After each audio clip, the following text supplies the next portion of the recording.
Good evening, friends.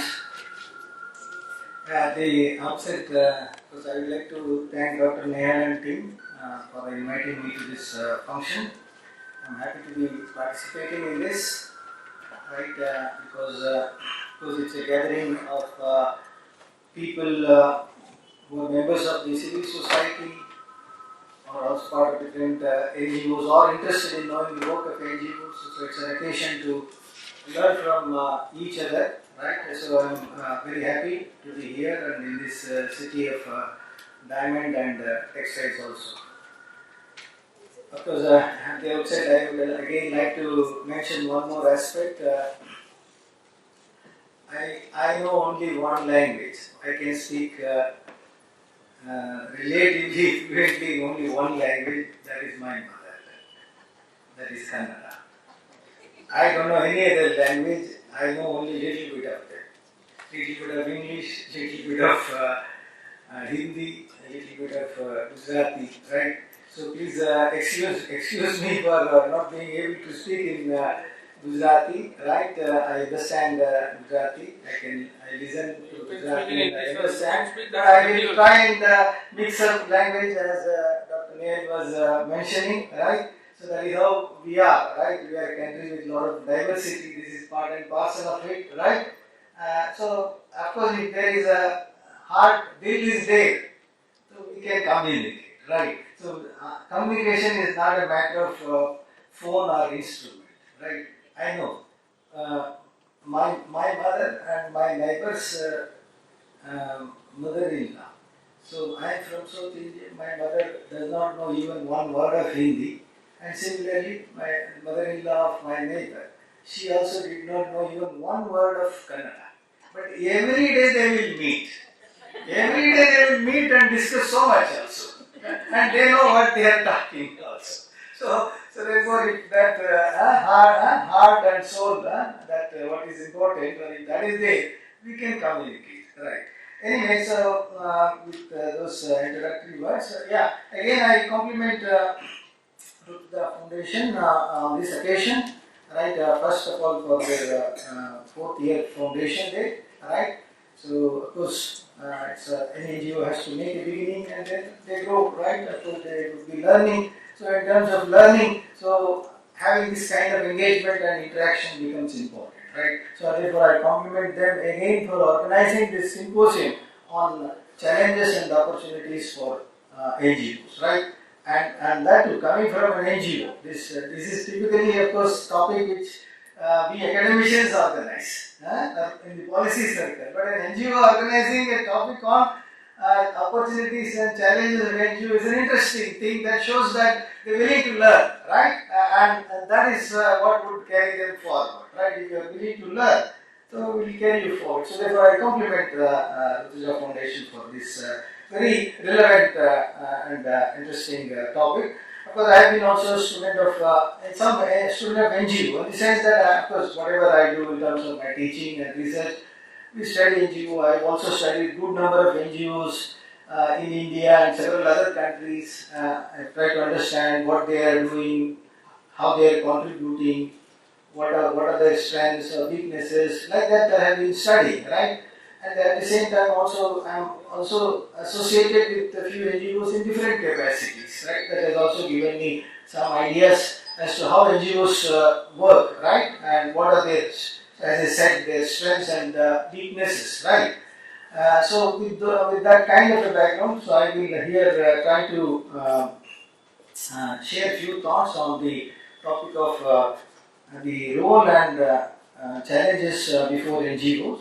So I will focus on three topics. First, of course, what has been the role played by NGOs, right? What kind of contributions they have made. That is first aspect.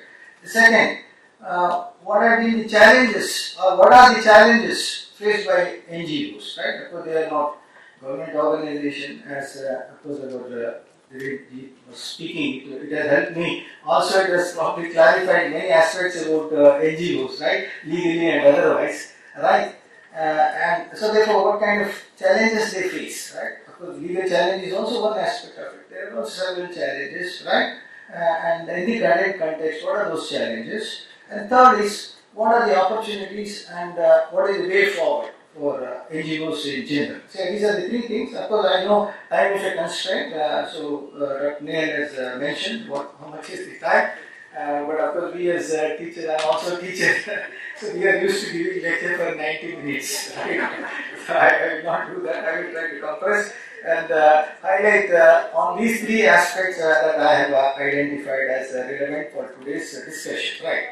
Yeah. So what has been or what have been the role contributions of NGOs? Right? What we call as civil society organization. Nagarik Samaj, Nagarik Samaj, right? So what role they have played, right? Of course, NGOs come in various views. There are good amount of diversity there, in legal form, in terms of their work, in terms of their ideology, in terms of their activities, etc. Right? Each NGO in some way or the other has its own strength, and they do make, even locally, some good contribution. Even if they do some small work, it does not matter, right? Even if they are taking care of few destitutes in a small care home, that itself is an important work, right? So they come in, as I said, in diverse forms and sizes, and they have played their own role. So therefore, NGOs and civil society organizations have their own role,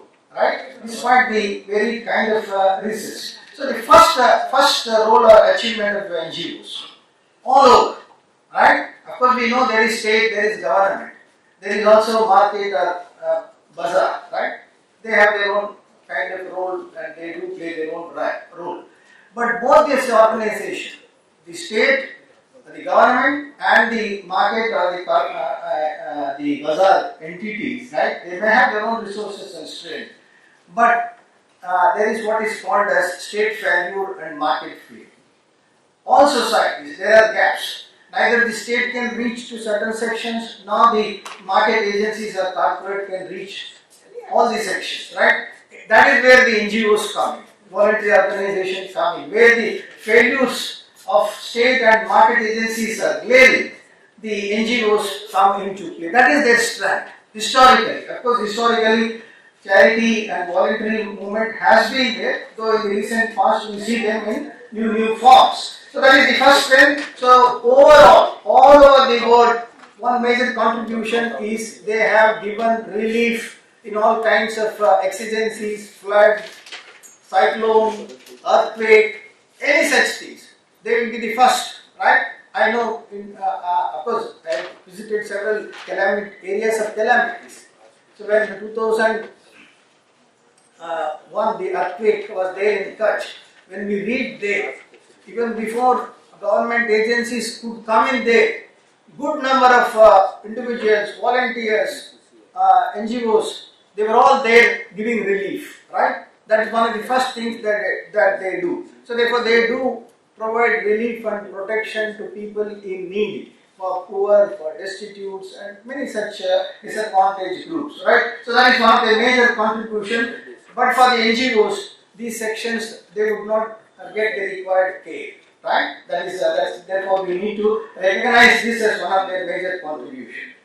Second, of course, in some way, though there are in many countries there are very big NGOs, but in generally they are small in size. They cannot have the reach of the government. Like Government of India means Government of India will work in all 700 districts and 6 lakh villages. Government can work. They will have panchayat, they will have talati, they will have a full reach. But NGOs they have a limited reach. So therefore they cannot think of doing what government would do, right? They can think of a project करेंगे ताकि उसके basis पर same model को पूरा country में पूरा दुनिया में रिप्लिकेट कर सके. So that is how NGOs work. Therefore building models. So therefore many of the programs that government today we see, many of them are actually the model projects of NGOs all over the world. Right? I can just give a couple of examples. Of course, these days we see livelihood program, microfinance program, SSC bank linkage program. All these programs were all initially started by NGOs, right? So, and government adopts them and tries to replicate, right? Like that in several fields, right? So, Of course, these days we see involvement of government also in involving women. We have a massive program called National Rural Livelihood Mission, where, right, so nearly 10 crore women are being involved in terms of livelihood promotion, right? So involving women for developmental work, income generation, employment generation, it is NGOs who started this. They realized the potential and the need to work with women. अगर हम women के साथ काम करेंगे, women का भी भलाई होगा, लेकिन उनका families का भी भलाई होगा. ये सोच रख के, so women interventions. Of course, in Gujarat we all know the good example of Seva. Seva has been working with informal sector women and has organized them into a lot of collectives and done good amount of work and activities, right? Yeah, so Seva has built that model for cooperatives of women, women's bank, right? A society for informal sector workers, construction workers. So like that, they have promoted number of cooperative societies for women. So same is replicated now by government under NRLM throughout the country. Yeah, so that is the second achievement, right? So NGOs may not be able to do big or universal thing, but they will build small models, right, which become useful to replicate in other parts of the country, right?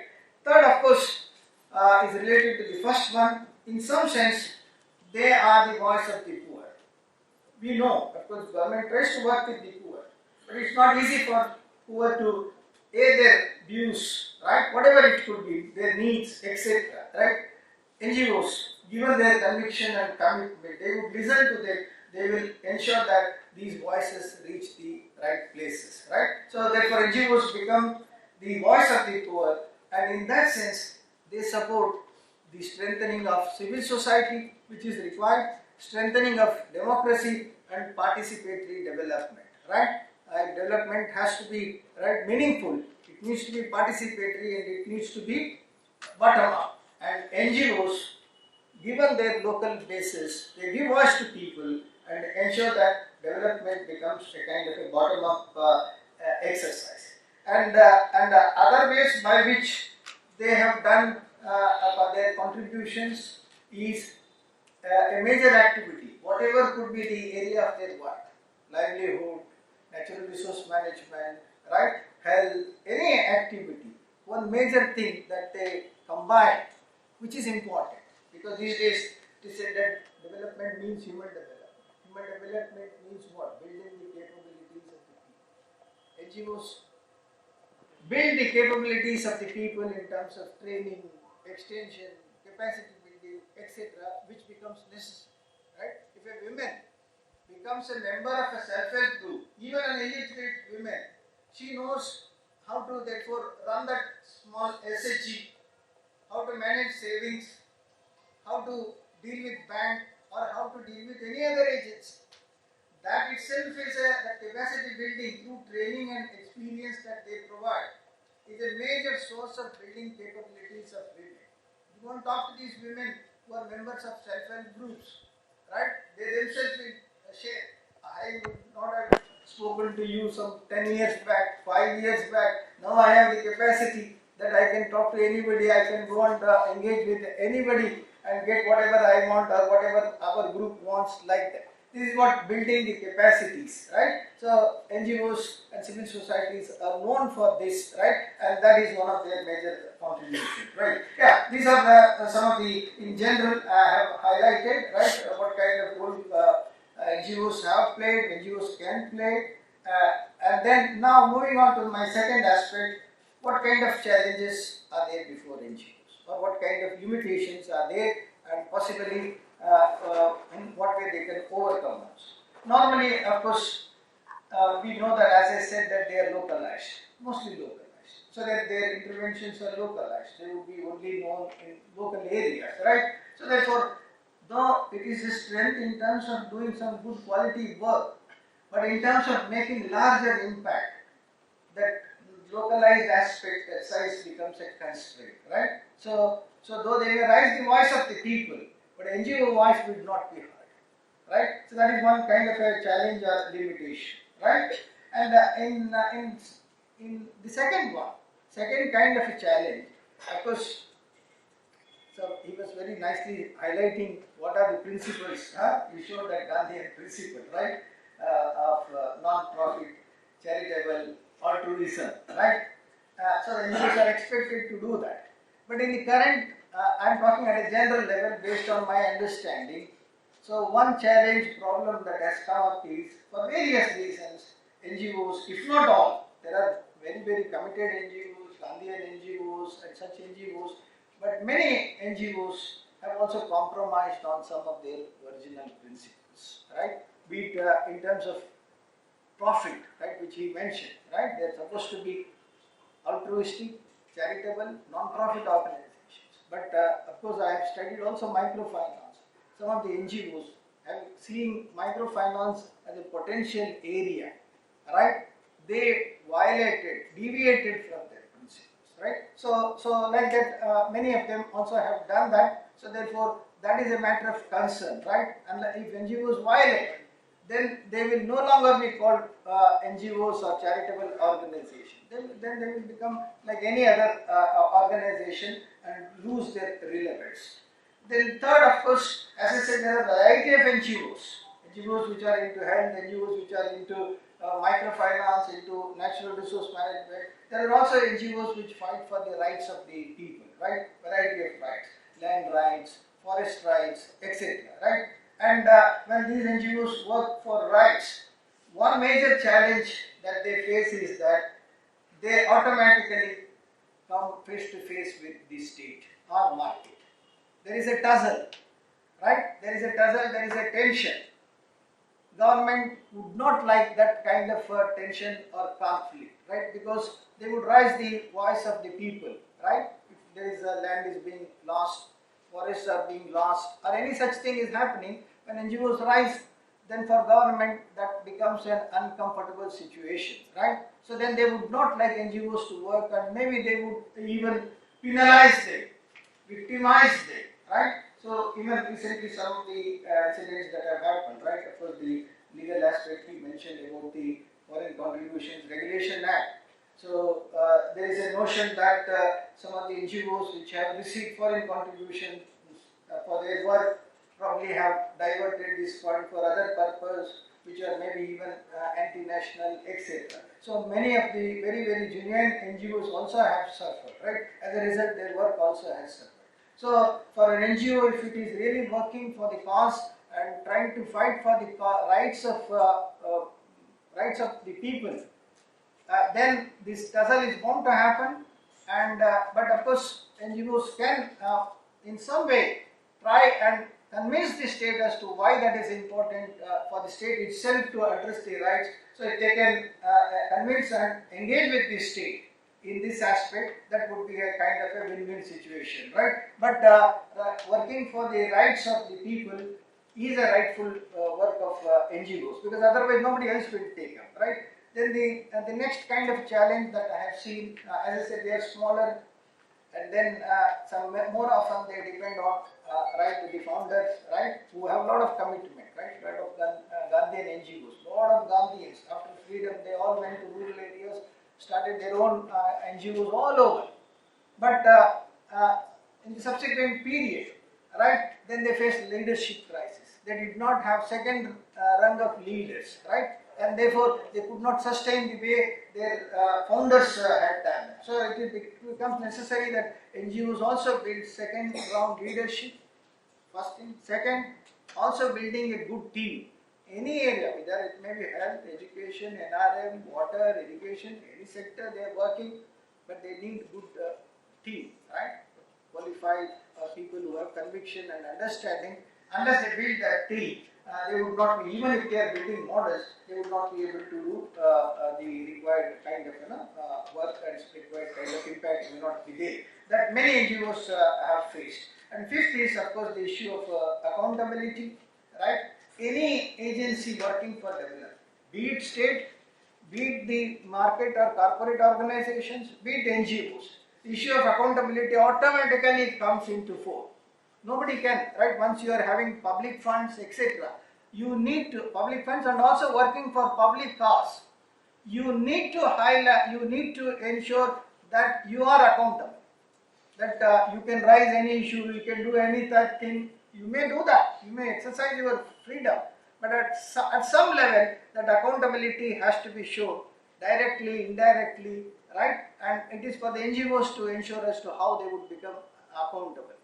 Of course, one debate that is always there in the NGO field, to whom are they accountable? Right? They are autonomous. To whom are they accountable? Right? Government means government is accountable to people. People can throw out the government if they don't like. Right? So corporates, same shareholders, if they don't like company is not performing well, they will dispose of their shares. Share market prices will come down. Some kind of an accountability legally is there in both for government and the market players. But what is the accountability for NGO? Of course, there is normally it is said that NGOs should show accountability upwards to their funders, not to the people for whom they are not responsible in terms of their development. Right? Of course, they need to balance. They need to have both upward accountability also. They need to prepare good accounts and be transparent and show that also. But they also need to be accountable to people. Right? They cannot compromise on the values or the rights of the people, right? NGOs or anyone cannot be taking people for granted also. They need to work with them, right? And they need to be much more proactive in ensuring accountability and being transparent. Even if the government, of course, these days government is asking them in terms of several aspects, income tax, everything. Anyway, you follow that. But you say that we will go even beyond this. We are not hesitate. We are here for a public cause. So we will go beyond all these rules to be accountable and transparent, right? Because they are charitable, non-profitable, voluntary, etc. So therefore, in really following these laws in spirit, following laws both in words and in spirit, you can say that we will follow on paper also, but in real spirit, we will go beyond the paper, what is there in paper also. So you can become accountable in your own way, bring in new methods so that nobody can question, because some or the other day either government, funder, people, anybody can question because you are not directly accountable. Government will be questioned in parliament or in election, but there will be questions for NGOs also in various forms. There will be accusations. Oh, this NGO is a corrupt NGO. This NGO is run by only some select people, family people. Variety of accusations can come. May not be true, but people can accuse you. Right? Accusations that are there everywhere. Accusations will be there. NGO can also come under accusations from any circle, anywhere also. So that is where, if you can be transparent, you can go beyond law and ensure that we go beyond laws and yourself making everything clear, and that possibly is the best way to be accountable and transparent, right? Of course, one challenge also, role clarity. This is always a challenge, what to do, which work to do, etc. Many of them get into multiple activities without knowing, or they will see where money is available, so we'll go there, do this, there, like that. All kinds of things will be there. Of course, everybody is under compulsion also, right? Even governments also will not have clarity. Corporates also will not have clarity. NGOs also sometimes will not have clarity. But as they gain experience, they must understand what are the needs, in which area I can make contribution, which area is locally important, which sector is important, the need of the hour, need of the people, identify, and that is what is the important role, that role clarity. So therefore, moving forward, so in terms of relevance and opportunities, given these achievements and the challenges, I will identify some 4-5 points quickly. Relevance of NGO continues. Though we may say we have attained certain progress, poverty is reduced, destitution is reduced, etc. But all over the world, still there are enormous such problems. Some of the problems are also becoming acute, especially inequality, etc. So UNDP, right? UNDP has set sustainable development goals, 17 sustainable development goals for the entire world. Every country has to attain, right? Elevation of poverty, equality, gender empowerment, like 17 goals to be attained by 2030. 2030. I was reading recently the report. How far we have come.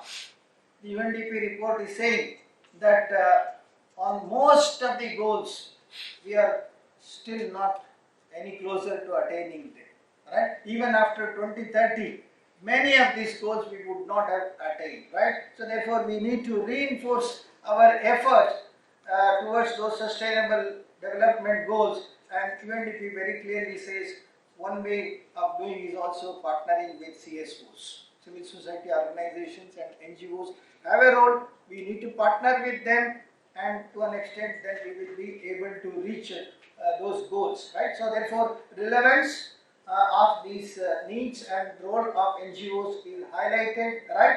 So it is for therefore NGOs to make sense as to where they fit in and play the role. So therefore, work as per local need, bridge the state and market field. Alright? Focus, of course, focus on the needy, focus on women, right? And destitute people. That is where the gap is there, right? And that focus still must continue, right? And try and ensure whatever could be their needs. It may be health, it may be employment, it may be training, etc. Identify and try and bridge those gaps, right? And then also, of course, there are newer challenges, right? Like climate change, all these kinds of floods, drought, all these things, right? There are also, of course, interventions that are required to address climate change, adaptability, etc. So locally, all those aspects which can be done in a suitable way, we may need to identify and adopt and try and help the community, right? Of course, ICT has become a major way of life, right? But digital divide is also there. ICT is there, we all know, internet, social media, all such gadgets are there, and governments and all other players are using more and more of them, right? No doubt, but at the same time digital divide prevails, right? So therefore, NGOs can also think of how they would ensure that this digital divide for the poor and for the disadvantaged can be bridged, right? Skill building is also important. Government is also doing skill building. I recently did a major survey of skill development for entire Gujarat for GLPCL, right? People want skills for their local livelihoods. Government says, I will skill you and I will try and see that you work in a company. There is a big gap in that. People say, give us skills to work locally. Teach me tailoring, teach me driving, teach me beautician work, so that I myself will employ here. I don't have to wait for some job that government will give, right? Teach me, skill me for local livelihoods, right? So skill development for local livelihoods also is one area. And then in all things, whatever you may do, try and see that you build either formal or informal collectives and groups of people. Because these are all, as I said, poor, needy, disadvantaged. They can, of course, individually they can try also, but if they are collectives, cooperatives, small, big, whatever, that will give them additional strength. Try and therefore mobilize them into groups, right? Self-help group, informal group, producer group, women's group, whatever, for them to meet, exchange, get the needed resource, skills, any such thing. That group building solidarity also will make a good amount of difference. Adopt that as one of your methods, right? And last, of course, as I said, in terms of accountability and transparency, set your own standards. You say that I will go beyond the government rules and laws, etc. Right? Nobody should say pinpoint, like Caesar's wife should be above suspicion. Nobody should say that this NGO is a corrupt NGO, this NGO is hiding things, etc. No, we are open. Right? I know I used to work with research, training, capacity building with one well-known NGO in Gujarat. Right? And that NGO was trying to also mobilize corpus for its activities. So the founder of that NGO, because he is no more, so he had come to Anand to meet Dr. Kurian, who was the chairperson of NDDB, to seek some fund for the NGO. Right? So then Dr. Kurian asked him, okay, we may give certain funds for your NGO to build corpus, etc. But how will you ensure your transparency and accountability? Right? he said one thing, right? Yeah, we will follow all the required laws and all the required things. But you tell us what we need to do. We are ready to follow any such thing so that we are transparent. We don't want to hide any such thing, right? Every pie will be accounted, right? Every pie will be accounted. So he was volunteering to go beyond the laws, right? So that should be the spirit, because even for development, we go beyond all the bureaucratic norms to help poor, to help needy, to help the PWD. We go beyond norms. Government or bureaucracy, and they will not do. Same way, even for accountability, go beyond rules. Nobody suspects you, and that is your strength. Okay, I'm done. I'm done. I'm so sorry. I know you did that. You reminded me. I am done. Yeah, thanks for that. And as I said that we are lecturers. We are giving lecture. Sorry, I exceeded, but I thought I should share this. Yeah, with that I complete. I again thank Dr. Nehal and team for giving me this opportunity. Right, so hope, sorry I could not convey in the language that probably is comfortable for all. But I have shared, maybe if you can share later on these points, maybe that could help them. So thank you all. So see you all. All the best. You have shared very relevant and important insights with respect to the challenges and opportunities that NGOs have. The highlighting part was your clarity of thought, and you have covered a lot of buzzwords like communication, leadership, accountability, transparency. I'm sure, I'm really sure that your students are lucky to be studying with you. મિત્રો હવે આગળ વધતા પહેલા આપણા હોલમાં આપણી સાથે અમુક મહાનુભાવો ઉપસ્થિત છે. એમના પ્રેઝન્સને એકનોલેજ કરવા માટે આપણે તાળીઓથી, હું એમનું નામ લઉં છું, આપણે તાળીઓથી એમનું સ્વાગત કરીશું.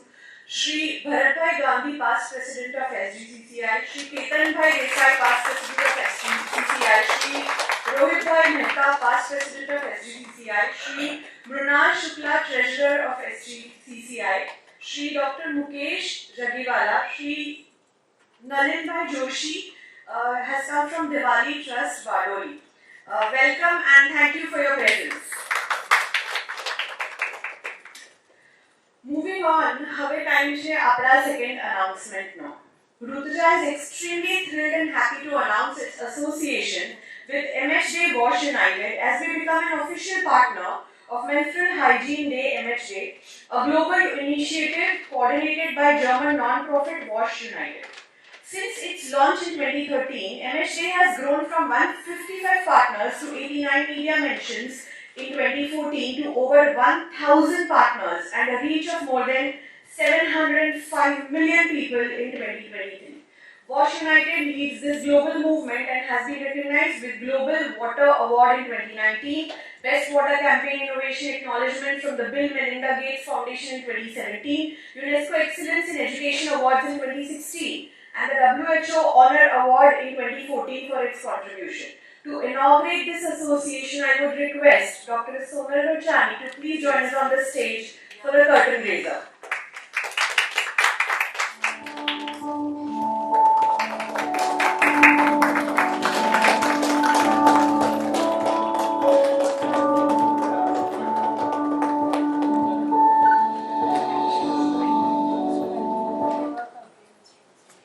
डॉक्टर सोनल. मूविंग ऑन, अब वक्त है हमारे थर्ड स्पीकर को इनवाइट करने का. उनके बारे में पहले जानते हैं. ये है miss Archana Joshi. Miss Archana Joshi is the director of Deepak Foundation, bringing 14 years of experience from AC Nelson Organization Private Limited. Under her leadership, Deepak Foundation has secured multiple CSR awards for its impactful development projects. She specializes in designing projects for sustainable development and mentoring systems and is a fellow at Aspire Circle. Formerly a member of World Bank's Health, Nutrition and Population Civil Society Consultative Group from 2013 to 16, she has contributed to various advisory and ethics committee and publishes research in international journals. She will talk to us on the topic of funding support to civil society organizations, their opportunities and challenges. Dr. Archana Joshi, would request you to please stand up. धन्यवाद स्नेहा बहन को दूंगी मुझे यहाँ invite करने के लिए as a speaker. आपको बधाइयाँ। आज चौथा आपका वर्षगांठ है और आपका जन्मदिन का भी वर्षगांठ है, उसके लिए आपको बधाइयाँ। और उनकी हॉस्पिटैलिटी पार्टनर हैं अमृता शर्मा, तो बहुत अच्छी तरह से उन्होंने हमको होस्ट किया। थैंक यू सो मच, बहुत अच्छा लगा, बहुत बढ़िया खाना खिलाया उन्होंने हमको। तो आज मैं बहुत ज़्यादा टाइम नहीं लूँगी आपका, पर जो भी आज मैं शेयर करने जा रही हूँ ये मेरे खुद के एक्सपीरियंसेस हैं। मैंने एनजीओ में 18 साल काम किया है और इन 18 साल में जो मैंने सीखा है वही मैंने कोशिश करी है कि हमको क्या क्या चैलेंजेस हुए थे। शुरुआत में तो बोलना चाहूँगी कि जो भी एनजीओ के साथ जुड़ा होता है उनके साथ कुछ न कुछ ऐसा अनुभव होता है या उनके परिवार वालों के साथ या उनके समाज में कि जिसमें वो कॉम्पैशनेट, इमोशनली अटैच्ड, एक पैशन होता है, एक कॉम्पैशन होता है, एक एम्पैथी, सिंपैथी, ये सारे अनुभव जब होते हैं जब हम हमारे आजू बाजू में ही देखते हैं कि कुछ सफरिंग्स हैं और जिसमें हम अपना काम सब कुछ बाजू में छोड़ के इसमें कूद पड़ते हैं। और कूद तो पड़ते हैं लेकिन फिर फंड्स कहाँ से आएंगे, और एनजीओ के लिए फंडिंग बहुत बड़ी चैलेंज है आज। मैं अपने खुद के अनुभव का ही बताऊंगी कि जब मैं 16 साल की थी और मेरे पिताजी 49 इयर्स में जो डीन थे मेडिकल कॉलेज के, और वो DMER मतलब director of medical services and education का प्रमोशन मिला था और उनकी डेथ हो गई अचानक। और एक बड़े से बंगले में स्टाफ क्वार्टर से लेके सब कुछ से लेके हम लोग एक दो रूम के घर में आ गए। बहुत ही ऑनेस्ट ऑफिसर थे मेरे पिताजी, और उस समय डेथ से पहले उन्होंने मुझे एक चीज़ कही थी कि हमेशा जिंदगी में फाइनेंशियली इंडिपेंडेंट रहना, चाहे कैसे भी घर में शादी हो लेकिन फाइनेंशियली इंडिपेंडेंट, वो मन में घुस गई थी बात। दूसरा झटका मुझे लगा था जब मैंने एक मल्टीनेशनल छोड़ के एनजीओ ज्वाइन किया था। तब दीपक फाउंडेशन एक छोटी सी संस्था थी, करीब 23 लोग या 30-35 लोग, एक छोटी सी संस्था, 1 करोड़ का भी टर्नओवर नहीं था। और मैं इस मल्टीनेशनल में जहाँ हमारी ऑफिसेज 100 कंट्रीज में थी, परमानेंट जॉब छोड़ के जब मैं इस ऑर्गेनाइजेशन में आई तो हमको एक मैंडेट था कि भाई कॉर्पोरेट फंड करेगा, जितने भी फंडिंग को मना कर दो, मैं ही फंड करूँगा, वही प्रोजेक्ट करना है। तो हम लोग भी 5 साल वही प्रोजेक्ट करते रहे और 5 साल के बाद उन्होंने एक दिन अचानक बोला कि अब मैं फंडिंग नहीं करूँगा, अब आपको खुद फंड रेज करना है। उस समय हमारे पास कम से कम 2,500 लोग काम करते थे जिसकी सैलरी बनती थी।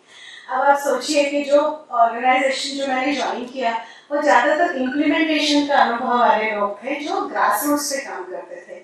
मार्केटिंग या फंड रेजिंग वाले हमारे पास कोई नहीं थे सिवाय मेरे, क्योंकि मैंने मल्टीनेशनल में फंड रेजिंग मतलब मैं was a profit centre head उस मल्टीनेशनल में AC नील्सन ORG मार्ग में जब काम करती थी तब। तो एक बड़ा सा झटका लगा, कोई भी फंड रेजिंग के लिए तैयार नहीं था, मेरे टीम में कोई भी तैयार नहीं था। हमने पूरा रिस्ट्रक्चरिंग किया, ट्रिम की हमारी टीम को, बहुत छोटा किया क्योंकि फाइनेंशियली पैसे कहाँ से आएंगे। तो ये दूसरा अनुभव था कि फाइनेंसेस अपने पैर पे खड़े रहना और फाइनेंसेस के लिए ये करना बहुत जरूरी है। Can we have the first slide, please?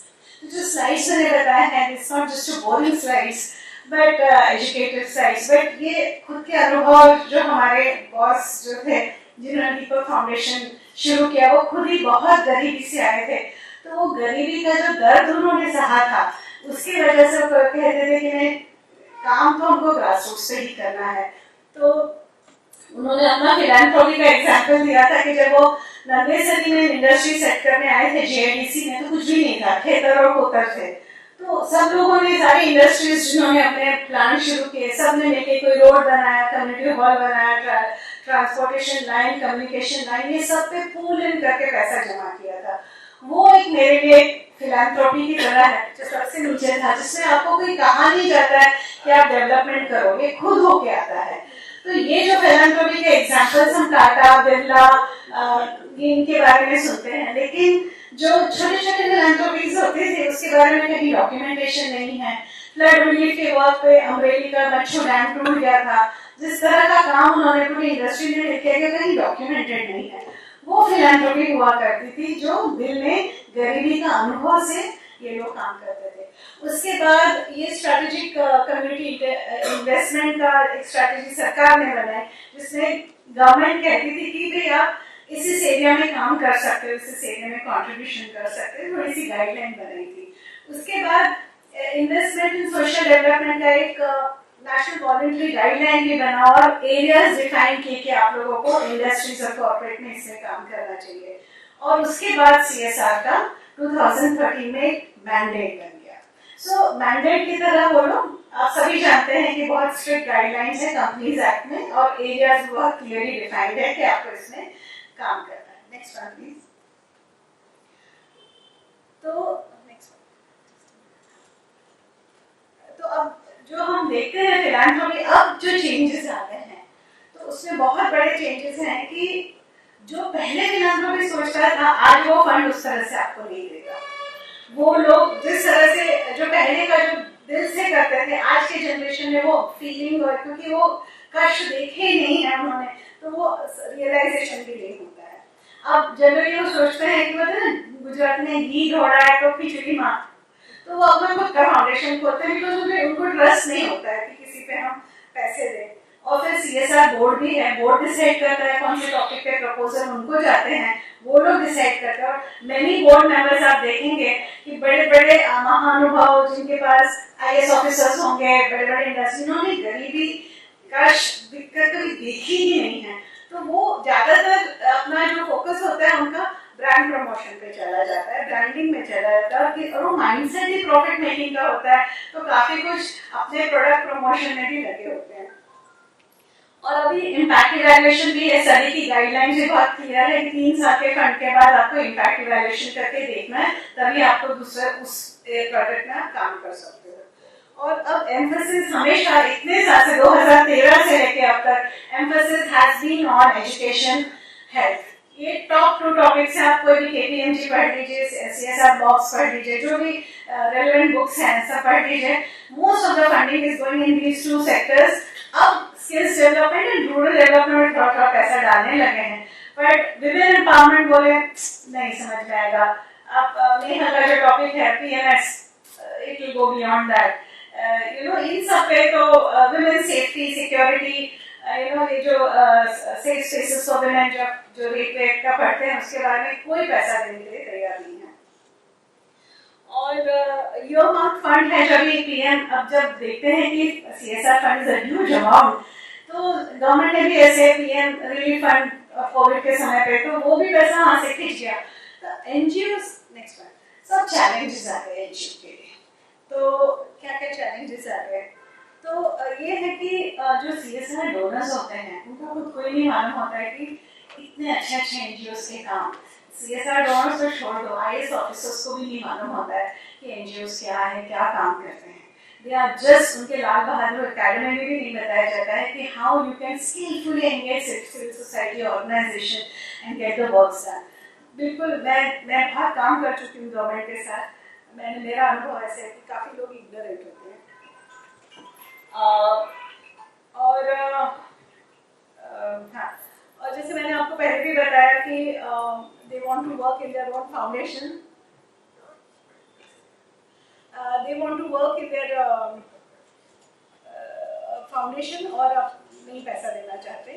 और जैसे मैंने पहले कहा कि मोस्ट ऑफ द प्रोजेक्ट का डिजाइनिंग भी इस तरह से करते हैं कि उनका ब्रांडिंग हो, जैसे अगर मोबाइल हेल्थ सर्विसेज शुरू कर तो उसमें बड़ा सा नाम लिखा होगा कि हमारा प्रचार हो, और या तो फिर उनका प्रोडक्ट। एक मुझे याद एक टैंक बनाने वाली जो वाटर टैंक बनाते हैं उनकी कंपनी हमारे पास है कि आप सैनिटेशन या वाटर पे ही प्रोजेक्ट बनाए, क्योंकि हमारा तो प्रोडक्ट यही है, हमको अल्टीमेटली हमारा प्रोडक्ट नहीं चलेगा, तो हमारा ही प्रोडक्ट आप प्रमोट करके तो उस तरह से आप हमको सीएसआर प्रोजेक्ट डिजाइन करके दीजिए। तो ये भी एक लिमिटेशन है। दूसरा ये है कि वो लोग लिमिटेड ज्योग्राफीज की भी गाइडलाइन भी था पहले सीएसआर का कि जहाँ आपके प्लांट और आजू बाजू काम करेंगे, लेकिन अब वो गाइडलाइन निकल चुकी है।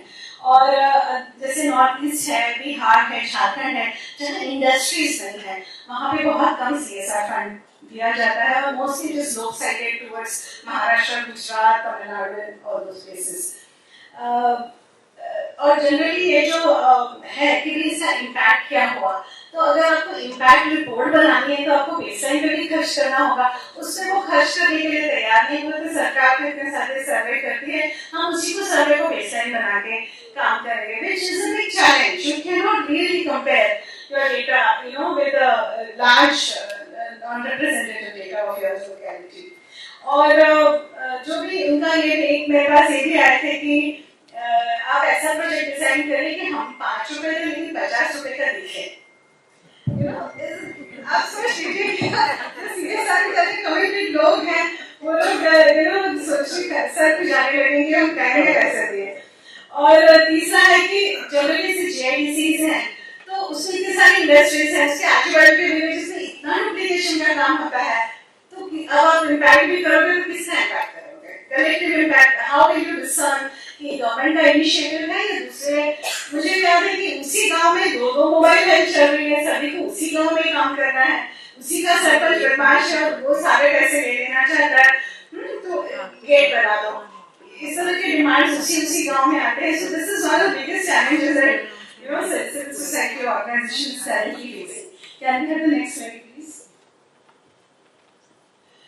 एक दूसरा लिमिटेशन जो मैंने देखा CSR में, there is a 5% year-one fund for admin cost. लेकिन ये 5% ये जो कॉस्ट है, जो प्रोजेक्ट कॉस्ट होता है, उसमें जो expenses, administrative expenses of NGO है वो नहीं होता है. एक्चुअली एडमिन का कॉस्ट 20% तो होना ही चाहिए कम से कम, लेकिन वो देते नहीं है, वो आपको 5% ही देते हैं, तो वहां से भी कमी काट लेते हैं.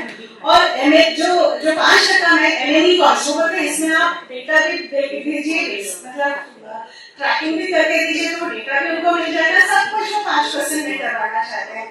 सो आप कितना भी लड़ लो तो वो लोग आपको 5% से ज्यादा. लेकिन ये गाइडलाइन में है कि जो 5% है उसका डिस्ट्रीब्यूशन मैंने आपको बताया है. और सैलरीज का जो बजट होता है वो इतना लो होता है कि एक प्रोजेक्ट कोऑर्डिनेटर का बजट 15,000 दे रहे हैं. अब एक फ्रेशर को भी आप रिक्रूट कर लो एमएसडब्ल्यू वाले को, तो 20-25, मुझे याद है हम 2015-16 में हम लोग 25,000 तो फ्रेशर्स को देते थे. और आज भी आप कुछ ऑर्गेनाइजेशन इंक्लूडिंग गवर्नमेंट, नाबार्ड वगैरह का देख लीजिए, 15,000 प्रोजेक्ट कोऑर्डिनेटर. कौन आएगा आपके प्रोजेक्ट में एकदम डिफिकल्ट एरिया में काम करने के लिए? तो एक बहुत बड़ा चैलेंज है यहाँ पे भी. इंश्योरेंस कवरेज नहीं देना चाहते, मैटरनिटी नहीं देना चाहते, तो ये सारे. और एक बार तो प्रोजेक्ट में मैटरनिटी और इंश्योरेंस का था, एक एक्सीडेंट भी हुआ था और there was a big amount. It was an international organization based in Gujarat, but they did not give the money. Poor fellow was admitted in the hospital. They did not even bear the hospital cost. जबकि मैंने जो contract पढ़ा था उसमें clearly लिखा था कि जब हम लोग बोल के थे लेकिन उन्होंने पैसे नहीं दिए. तो ये बड़ा चैलेंज होता है एनजीओ के लिए. सो ये भी एक है मैंडेटरी रजिस्ट्रेशन दर्पण, ये कभी झंझट है. तो ये सारे चैलेंजेस है जिसकी वजह से गवर्नमेंट की अपैथी है इसमें. Next slide. सो ये जो हमारे कॉम्पिटिटर्स हैं, मैंने बहुत ब्रीफली बताया कि कितने लाख एनजीओज हैं और रजिस्टर्ड एनजीओज हैं और सेक्शन 25 कंपनीज एक्ट है. इतने सारे नंबर्स में आप कॉम्पीट कर रहे हैं to get the fund. Next one please. अब अपॉर्चुनिटीज क्या है? तो मुझे जो लगता है आज का फ्यूचर का opportunities ultra high net worth individuals या हाई इनकम नेटवर्थ इंडिविजुअल्स जिसको हम कहते हैं, तो ये these are the people, they are not bound to go by the CSR norms कि 3 साल का अनुभव होना चाहिए, रजिस्टर्ड होना चाहिए दर्पण में ये वो. तो ये सारे लोग they are just passionate. If they like your project, they give direct money. So this is the next area in which you can really try your funding, or instead of approaching different CSR, you may try CSR. But these are the future funders जिसमें हम approach कर सकते हैं. These are the opportunities. Next one, एक data के साथ बता रही हूँ कि next ये लोग जो funding रहेंगे, they will be growing by 2 times in the next 5 years. These will be the main funders in future. Next one. Bain's की भी रिपोर्ट है कि private philanthropy is likely to grow और family philanthropy is likely to grow and high net worth individual affluent are going to grow tremendously, and so these are the areas that you need to target. अब next क्या है हमारे लिए crowdfunding. Next, so this is the hope that that I think see for the civil society organization. और crowd funding का एक simple example है, जैसे आपका अभी फ्लड्स हुआ, तो अभी लास्ट टाइम फ्लड्स हुए थे तो हम लोग ने क्या किया था, घर घर में जाकर के थैली ले ली, डब्बा ले लिया, घर घर में जाकर बोला 2 किलो आटा दीजिए, 4 आलू दीजिए और आधा लीटर तेल दीजिए। हम लोग सब्जी रोटी बना करके, कोई किसी ने वॉलंटियर किया, किसी ने गैस चूल्हा दे दिया और फटाफट हम लोग ने रिलीफ सर्विसेज शुरू की। तो इसी तरह से किसको क्राउड फंडिंग कहते हैं, जब आप छोटे छोटे कंपोनेंट के लिए छोटे छोटे इंडिविजुअल्स जो हैं फंडिंग के लिए अप्रोच करके आपका पूरा प्रोजेक्ट कंपोनेंट इसमें से फंड कर सकते हैं। So this is the next one. So this is another very quickly go through the opportunities of crowdfunding. I will not read everything, but this is a growing opportunity. Next one.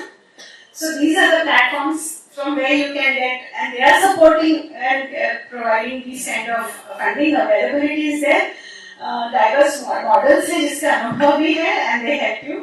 और strategies के बारे में मैं बहुत मुझे जो मेरे अनुभव से है कि जो founders हैं, जैसे नेहा खुद, these people themselves we should approach, खुद जाके approach करना है, क्योंकि तभी हम अपने संस्था के बारे में effectively बोल पाएंगे।